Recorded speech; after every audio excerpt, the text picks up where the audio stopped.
سلامونه ستړي مه شئ وخت مو بخیر.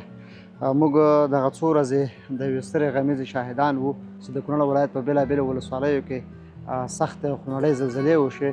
د دغه زلزلو له امله زموږ ګڼ شمېر هېوادوالو ته زیان واوښته، حتی د شهیدانو کچه له 0 واوښته، ټپیان په همدا رقم پسې لا نور هم ډېر. نو دا یوه ستره غمیزه وه.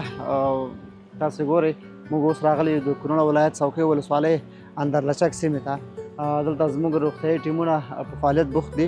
د افغان ځوانانو خدماتي موسسې څو ټیمونه دي، مختلف ټیمونه چې د روغتیا په برخه کې دلته خپل خدمات وړاندې کوي.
دا اور حکومت توره وکړله او چې راغله خلک وروره او دا خلک یې راویستل، نو رایستلو نه وو، ټول مړي م خراب شوي وو، ټول زخمیان وو که نه، په سرونو یې بسونه پراته وو لګېدلي.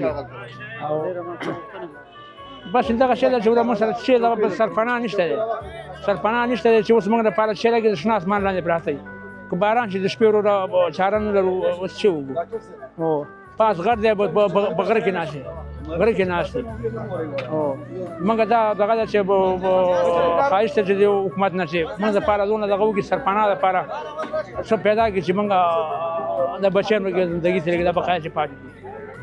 او زخمیان چې څو هغه کابل ته انتقال کړل، تیارو کې جګې کړه ویې